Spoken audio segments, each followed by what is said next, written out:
What's good, Wizards fans, and welcome to Locked On Wizards podcast. As your host, the real Ed Oliver, with my guy Brandon Scott. The Wizards lose to the Milwaukee Bucks 113-123, and Giannis drops a career-high 55 points. We're going to talk about it. Let's get to it. You are Locked On Wizards, your daily Washington Wizards podcast. Part of the Locked On Podcast Network, your team every day.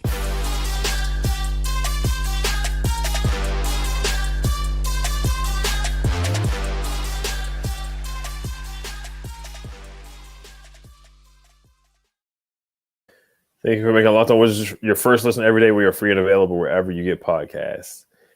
And this episode is brought to you by BetOnline. Today's episode is brought to you by BetOnline. BetOnline has you covered this season with more props, odds, and lines than ever before. BetOnline, where the game starts. All right, so it feels good to be back. Excuse me. Happy New Year. I hate to be the black cat. You know, the Wizards on a 5-game winning streak. My first episode back, the Wizards lose to the Bucks. But Brandon, what was your main takeaway from this game? I know Giannis just went nuclear, getting MVP chance. He just looked unstoppable. I mean, the Wizards, they can't guard bigs. Joel Embiid, 40. Anthony Davis, 55. What was your biggest reason for the Wizards' loss tonight to the Milwaukee Bucks? Good God, where do I start? Man, this was a tale of two different teams, man, from these two games against the Bucks. I knew it, man, with Giannis getting back in the lineup and Drew Holiday getting back in the lineup, it was going to be a different game than the last game. The same demons as before, man. Transition defense was trash. It was terrible. They caught us and they moved the ball fast. They caught us sleeping. Team communication. A couple plays I looked at in my notes. That miscommunication between Kyle Kuzma and Denny Avdia that led to a turnover and a score. You know, there was no chemistry. You know, the miscommunication, the turnovers, and yeah, we only got 10 turnovers, but it was sloppy basketball tonight. And again, inconsistent ball movement. You know, we got guilty into getting the ISO plays, and you didn't see a lot of fluidity with the ball movement tonight. One key thing, Giannis, because I can't say Giannis because look, Giannis is going to do Giannis. No, you hear me? Yeah, I hear you. Yeah, you're going in and out. I hear you now. Okay, so okay, got you. Sorry about that, y'all. Giannis is gonna do Giannis, man. You know, dropping 55. You know, Giannis is gonna do his thing. It's hard to really stop him. You saw a lot of people trying to guard Giannis. Rui was trying to guard him, and I thought Rui actually did pretty good. There was one play. I'm trying to think. I believe it was the second quarter where he pushed him on the baseline and he got a foul call, and I was like, "Come on, man! What are we doing?" Like, you know, you superstar, you know, calls that Giannis gets. But if I could pinpoint one thing, it was just not playing team basketball. It's a totally different team. The Wizards were a totally different team. We fell back from team basketball. Transition defense again was an issue. So it was a team loss, in my opinion. So, you know, we just totally different team, man. Again, now if you look at the stats, Kuz 20 points, but efficiency wise, 10 for 28 for the field. So he shot a lot of shots, 0 for 6 from 3-point. You know, if you look at KP, 22 points, 9 rebounds. So KP did well, but they're bigs. Bobby Portis. Tell me if you really miss Bobby Portis in DC, man. I'm trying to tell you, Bobby Portis, I thought we should have kept him, and it shows, man. He is just a very versatile big. Gav did well, 11 points, 12 rebounds. And if you look at the bench, 12 must have been a number tonight because Rui, Denny, and Kispert all scored 12 points. So, you know, I know DeLon's back up 16 minutes, 4 points, but with them kind of easing him back into minutes, I kind of want to see him take over starting point guard position. If he's healthy, I want to see that defensive point guard because Monte, 8 points, 8 rebounds, 6 assists, but you know, he's just not it as starting point guard. So to make a long story short, I'm gonna say this was the team loss. This was the team loss. You can't really pinpoint one area because it's just the same demons that came out to bite us this time. Yeah, definitely. I thought they, you know, Rui guarded Giannis, Denny guarded Giannis, Kuz guarded Giannis. I thought they tried to wall up, but it just wasn't enough. There was one time where Porzingis tried to take a charge, but he kind of like fell before Giannis came into him, or just kind of like fell over. And that was his 5th foul. So Porzingis just couldn't guard anybody. He had to, you know, kind of ease up on people who couldn't really guard anybody tough. And Giannis took advantage of that. He just kept going to the basket, and nobody was stopping him. And then when he would get to the basket, he would kick it out to Pat Connaughton or kick it out to Lopez for threes or Bobby Portis for threes. I thought we got beat on the boards a little bit. I know the stats don't really show it too much, but Brook Lopez had 6 offensive rebounds, and those hurt because when they got those offensive boards, they were able to kick it out to Connaughton or some of those other shooters, Drew Holiday, or to Joe Ingles as well. Joe Ingles, he had 6 points. He didn't score much, but he did hit a 3. Bobby Portis killed us, like you said. Excuse me, 17 points and 10 boards. And then we settled for threes. Like you said, Kuz struggled tonight. He took some tough shots. 0 for 6 from the 3, 8 for 27 overall as a team. And yeah, the reinforcements were in today. Giannis and Drew Holiday, they were out. We took advantage of that the first game. But Giannis was on the tear, man. He got some rest, 55 points, 10 rebounded the ball well, 10 rebounds. We just couldn't stop him. And then Bradley Beal going out. We did go on a run, though. It was 95-93 at one point. Like I said, Gafford had a putback. He was a menace on the boards tonight, getting some offensive rebounds. Danny had a nice layup. I think it cut it 95-93. And then after that, excuse me, Giannis woke up and took over. And we just weren't getting back on defense. Like you said, Giannis went coast to coast at one point as well. But I thought they gave good effort throughout the first 3 quarters, and then the wheels just fell off. But we just have to do better defending the paint. You know, we have the 2 big lineup with Gafford and Porzingis, but they've given up some big games. Anthony Davis had 55, Joel Embiid had 40. Now Giannis with 55. DeAndre Ayton had, 20, 30. I think he almost had 30 points the other night, even though we won. So they just have to provide some more resistance in the paint. And yes, Giannis is a special player, MVP candidate, but they just have to provide some more resistance than what they showed tonight. So, but yeah, I mean, Giannis, he's just a force, man, and it's tough to stop that guy. And I got to tip my cap to him, man. He really could have went for 60 if he really wanted to. Look, man, the Greek freak. I mean, he's just a force, man. I mean, if he can find a consistent 3-point shot, my God. I mean, watch out. I mean, he's just he's already got an MVP on his belt, man. So, but getting back to our team, man, this was a team loss. If you look at talking about Bradley Beal, very unfortunate, man. Going out with the injury, it seems to be a reoccurring injury that just he was frustrated on the sidelines. But I have one bone to pick with him. That pass, man, between the legs. What you trying to do, man? What you trying to do, man? Like, it was just, I felt like it was a little cute, wasn't necessary, led to a turnover. But, I'm not going to put it on Bill, man. The injury, those type of injuries, they can linger, man. If you look at DeLon and his injury, it took a while. He was out, I believe, was a month plus, man. So definitely I want to see him get well and get back. But it's a team loss, but it's with all the issues that we had, we still only lost by 10. We're just 2 different teams. Milwaukee's a beast, man. I mean, if you look at their team, they're a beast. I mean, Joe Ingles is a tough cat. He plays you tough. Drew plays you tough. This is a defensive-minded team. This is kind of where I want the Wizards to be, a defensive-minded team. Because if you look at teams like Milwaukee, the defense. I mean, Grayson Allen. I'm not a biggest fan of Grayson Allen because I think that he kind of takes cheap shots and he's always got that kind of grin on his face. But I mean, what can you say? He is a defender who can shoot. I mean, it's 2 different teams. That is a contending team, and it just shows. But yeah, I mean, I still like this lineup. I still really like this lineup. Now, obviously, with Bill, I'm presuming he's not going to play the next game, and Kispert will be back in the starting lineup. But I do want to see DeLon Wright start. I'm going to go ahead and say, man, I think Monte needs to go ahead and take the 6-man role. I think it's time. If you look at his stat line, 8 points, 8 rebounds, 6 assists. So he did contribute, but he's just not it at the point guard, especially defense. These guys, Drew Holiday, did whatever he wanted. And the fact he didn't, he wasn't at the top of his game, obviously coming back from injury. But we need defense at point guard. And I think slide DeLon right into the starting lineup, I think that's the next move I want to see from Wes Unseld. So, yeah, that would be my take, man. If you look real quick, looking at the team stats, like I said, we shot 43% for field goal, but 29% for 3 points. So, again and again, we say this is not a 3-point shooting team. We're just that ain't it for us, man. But rebounds, I mean, they out-rebound us by 3. Assists for even. We still got 9 steals, 4 blocks. And points in the paint, they only outscored us by 6. So, I mean, it was an even game. So if you can curtail the turnovers and the bad passes, and I think I talked about it last episode, man. Is, they often choreograph their passes, especially all these cross court passes. Like I get it here and there, but they do it a lot, and then they choreograph their passes, and it leads a lot of turnovers. And so if we can shore that up, I still are very optimistic about this lineup. So yeah, I mean it's a team loss, but I'm still optimistic about this lineup. Definitely, yeah. We're gonna get to a quick word from BetOnline, and then we're gonna read some comments and wrap it up for tonight. This episode is brought to you by BetOnline. BetOnline.net is your number one source for sports betting info, stats, news, and analysis.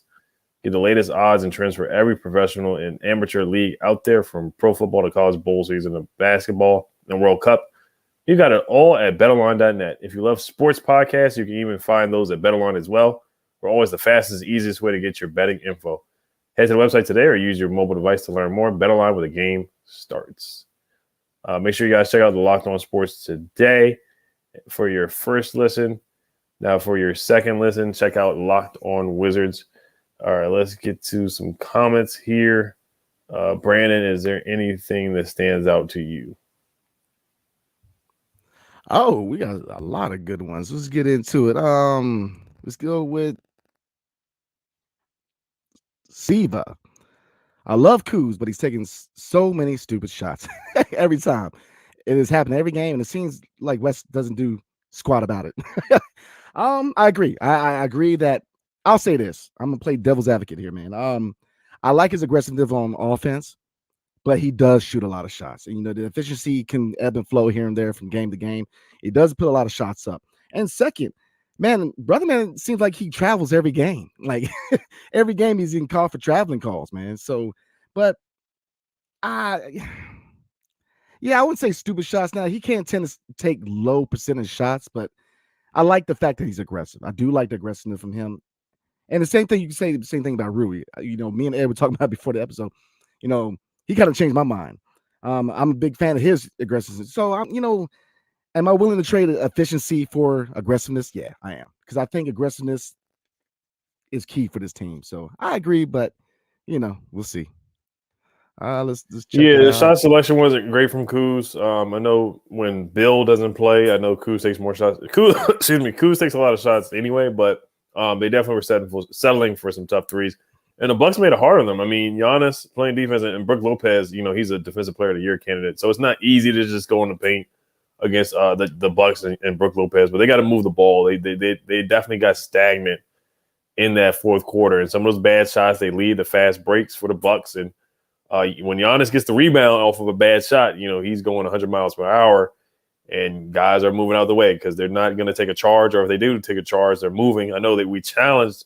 I think the Bucks challenged one on Gafford, where Gafford took a charge. They challenged it and they reversed it, and they changed it to a blocking foul. So, shot selection is key. And Kuz, he's a tough shot maker, but some of those tough shots he takes, having an off night, 10 for 28, 0 for 6 from the 3-point line. It's like, hey, you're 0 for 5, man. It's time to try to take it to the basket and create some shots for other guys.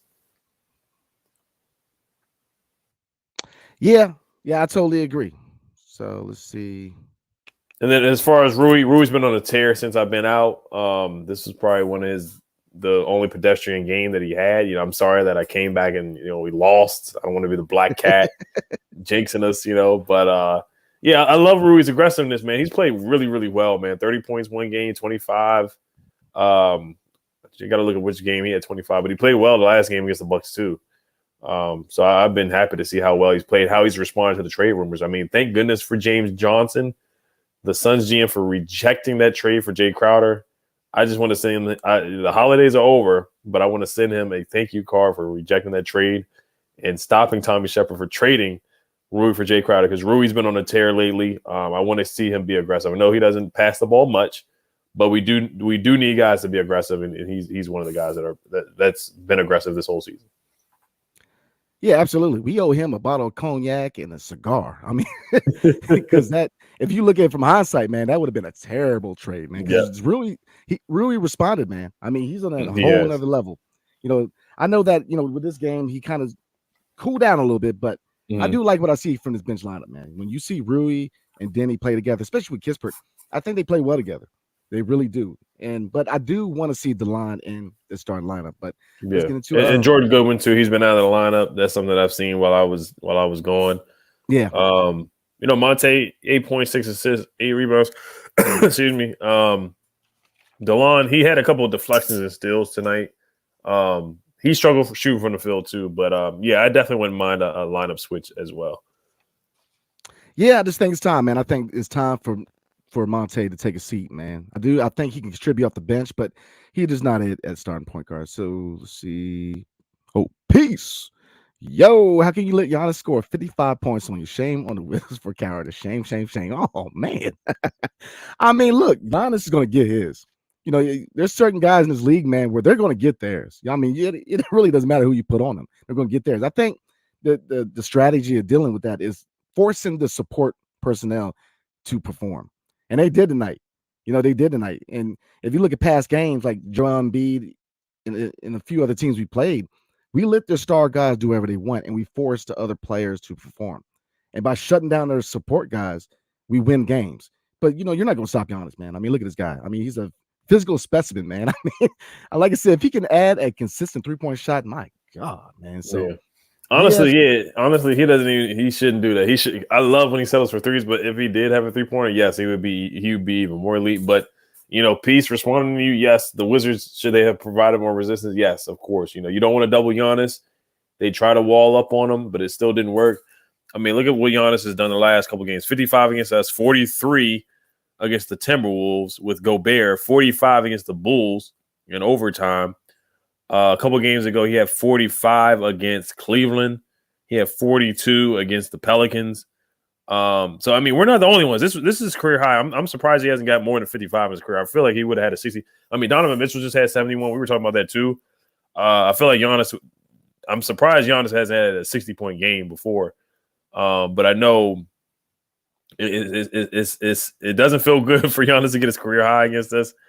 But like we both said, I mean, when they play against centers and big guys, the Wizards struggle to guard them. Anthony Davis just had 55 not too long ago either. Yeah, I mean, this league, like you said, it's tough to keep these type of guys down, man. They're going to get theirs. So, but I agree. I want to see more aggression out of this team. Now, you see KP talk a lot of junk, and I like to see that from KP, man. I like to see him jaw back and forth with the people.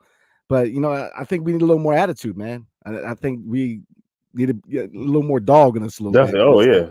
We got Absolutely. a lot of nice guys. We got a lot of nice guys on the team, which is fine. I know that's what Tommy Shepard and Ted want, but yeah, we need some more dogs. We need some more mean guys. We need some guys who aren't afraid to throw a bowl or get a tech out there.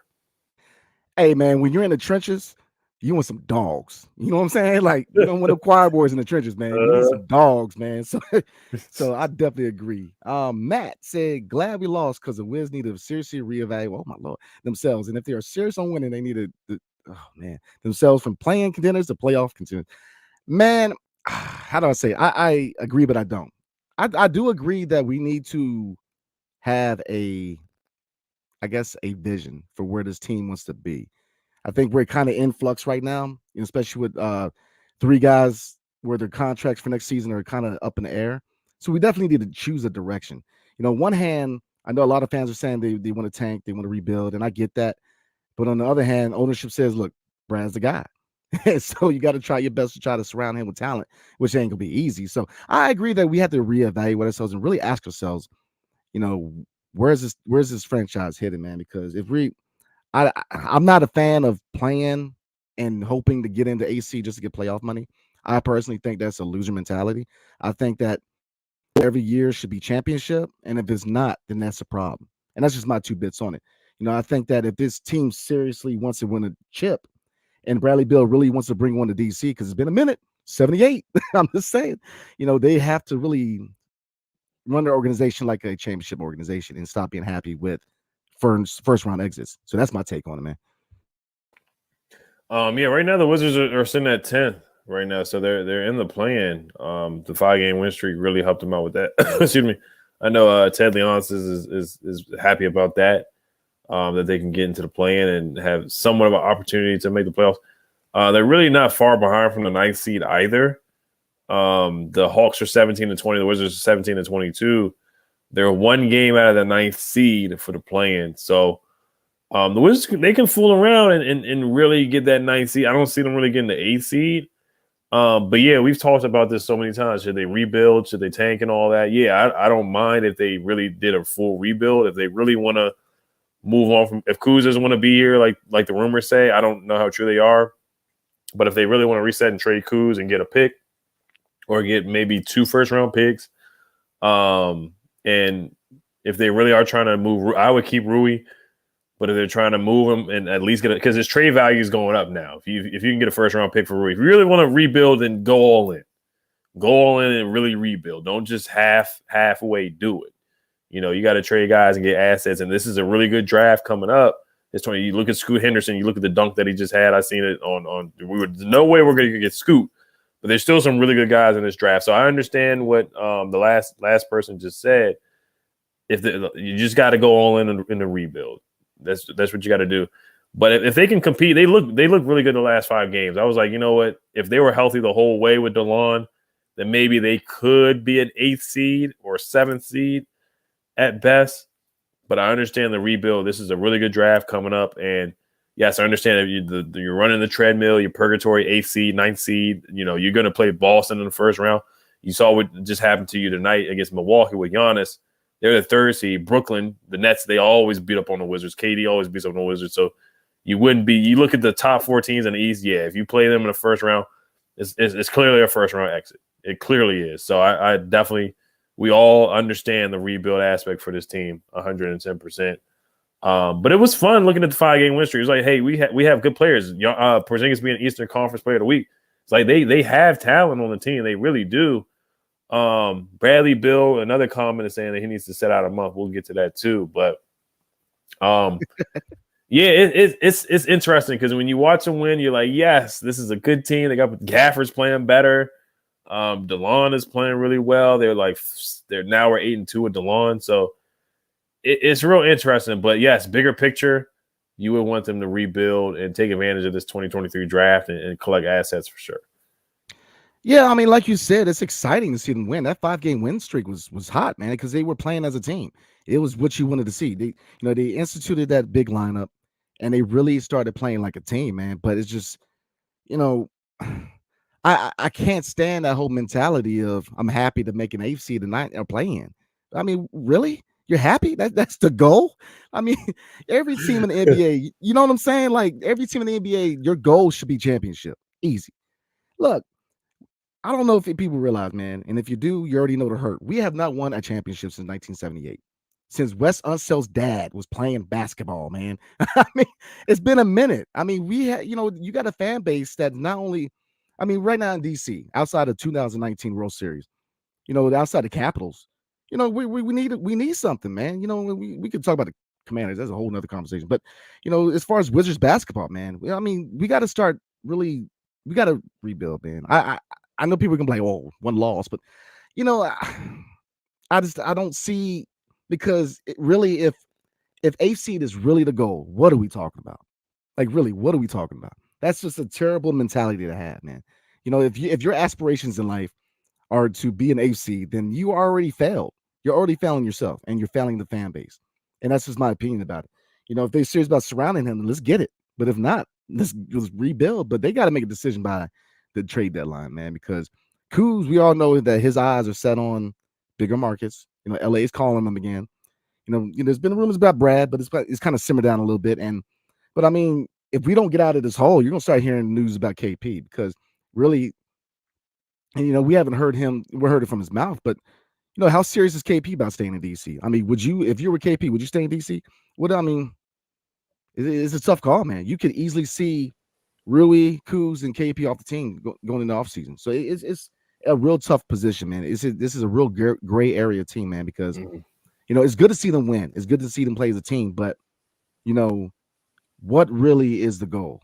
If it's 8th seed, then I don't I don't get it, man. Yeah. And one thing I'll say too, like looking at this schedule, some people don't like to play the schedule game and look, 5 games ahead and stuff. Excuse me. They played a Thunder on Friday. Thunder actually just blew out the Boston Celtics by like 30. So there's no guaranteed wins. But I'm looking at the schedule, and it's the schedule, there's some games I feel like that they can take advantage of, that they have a good chance. And I know the crowd that's yelling that they're better without Bill. I know you said it last episode too.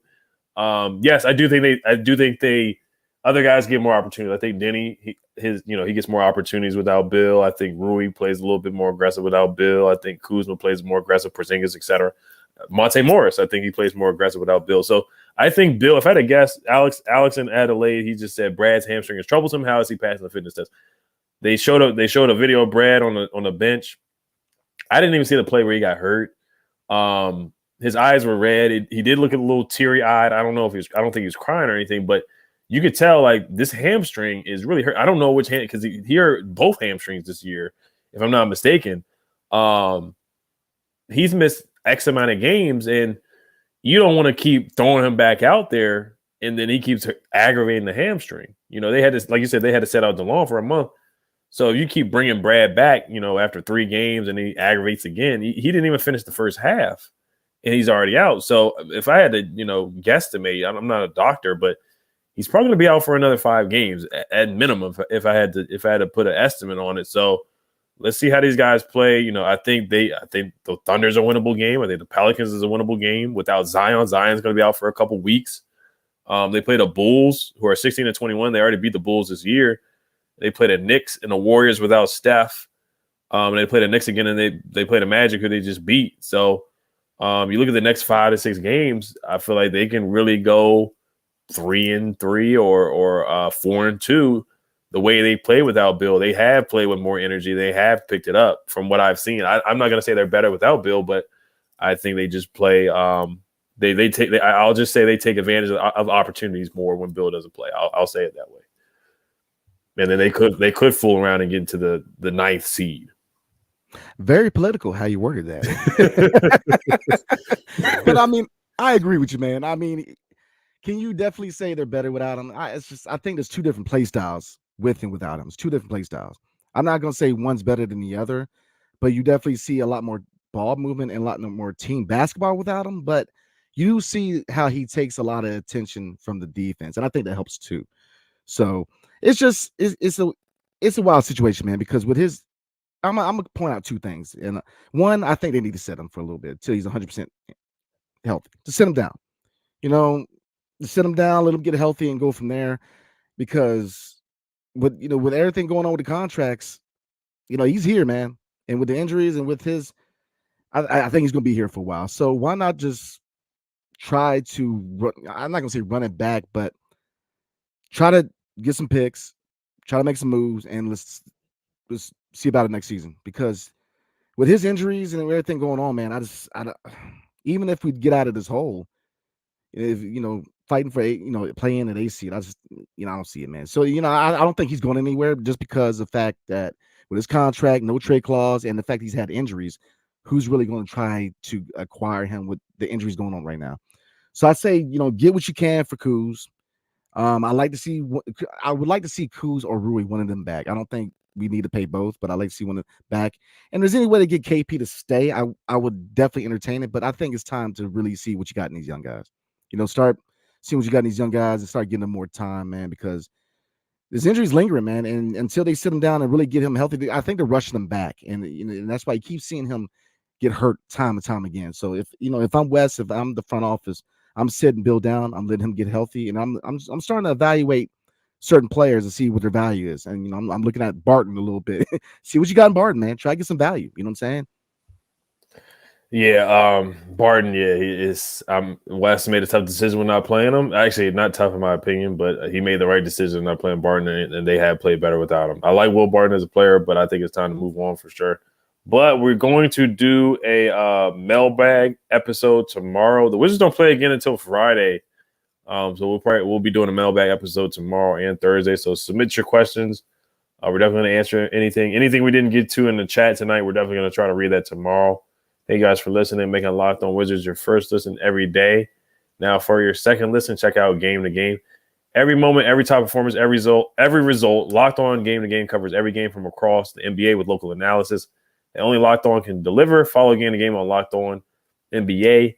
Available on the Odyssey app, YouTube, and wherever you get your podcasts. So thank you guys for listening. Hail to the Wizards. Peace.